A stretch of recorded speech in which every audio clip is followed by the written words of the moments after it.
জাতি ধর্ম বর্ণ নির্বিশেষে রাজ্যবাসী দেশবাসীকে আন্তরিক সালাম শুভেচ্ছা ভালোবাসা জ্ঞাপন করি। আজকে আমরা যেখানে আছি এটা হলো অশোকনগরের সেনডাঙ্গা এলাকার ক্যাউসা গ্রামে। এখানে একটা গার্লস মডার্ন মাদ্রাসা রহিমা হুসাইনিয়া মডার্ন গার্লস মাদ্রাসার আজকে ভিত্তি স্থাপন হলো। দেখুন, আরবিতে বলে মাদ্রাসা, বাংলায় বলে বিদ্যালয়, আর ইংরাজিতে বলে স্কুল। এখানে মডার্ন এডুকেশনের সঙ্গে সঙ্গে নীতি নৈতিকতার জ্ঞান যেটা দেওয়া দরকার সেটা দেওয়া হবে, এবং এখানকার আমরা সেই টেন্ডেন্সি নিয়ে এগোতে চাইছি। আমাদের আজকের যিনি মেন উদ্যোক্তা, যার প্রচেষ্টায় সার্বিক প্রচেষ্টায় আজকে আমরা এ পর্যন্ত এগোতে পেরেছি, তিনি হলেন কারি মৌলানা গিয়াসউদ্দিন সাহেব, আমার সামনে আছেন। আমরা আলোচনায় এটা সিদ্ধান্ত নিচ্ছি, এলাকাবাসী যারা দায়িত্বে আছেন তারা সকলের সঙ্গে, যে এখান থেকে ছেলেমেয়েরা একদিকে যেমন নীতি নৈতিকতার জ্ঞান অর্জন করবে ছাত্রীরা, তার সঙ্গে সঙ্গে এখানকার ছাত্রী জয়েন্টে বসবে, তারা ডাক্তার হওয়ার জন্য কম্পিটিশান করবে এবং দেশের সেবা করবে। কারণ আমরা জানি নারী শিক্ষাই হলো আসল শিক্ষা। নারী শিক্ষিতা হওয়া মানে একটা পরিবার শিক্ষিত হওয়া। নারী শিক্ষায় হয় সমাজ গঠিত, নারী শিক্ষা নাই বলি সমাজ পতিত। নারীগণ যদি শিক্ষিতা না হয় কখনো মুসলিম জাতি জাগিবার নয়। এই পিছিয়ে পড়া মুসলিম সমাজকে এগিয়ে নিয়ে যেতে হবে সমাজের মূল স্রোতে।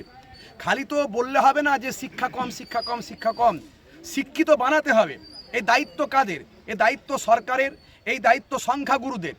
বললে তো হবে না সংখ্যালঘুরা কেন এই করছে ওই করছে। সংখ্যাগুরুরা তাদের প্রত্যেকের দায়িত্ব যে সংখ্যালঘুদেরকে এগিয়ে নিয়ে যেতে হবে।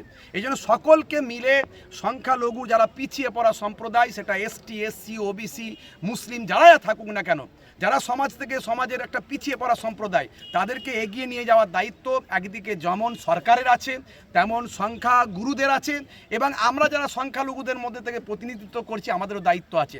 সেই দায়িত্ববোধ থেকে আজকে কারি গিয়াসউদ্দিন সাহেবের মতো মানুষ যেন প্রত্যেকটা বাংলার কোনায় কোনায় তৈরি হয়, এবং সেক্ষেত্রে সমস্ত উচ্চশিক্ষিত সম্পন্ন ব্যক্তি, ডাক্তার, মাস্টার, সংখ্যালঘু সম্প্রদায়ের ব্যক্তিরা সহ সকলকে এগিয়ে এসে এই রকম মডার্ন মাদ্রাসাগুলো করতে হবে, মডার্ন বিদ্যালয়গুলো করতে হবে, স্কুলগুলো করতে হবে, যাতে করে এরা সমাজের মূল স্রোতে আসতে পারে এবং কম্পিটিশানে নিজের দক্ষতা যোগ্যতা করে নিজের জায়গায় প্রতিষ্ঠিত হতে পারে।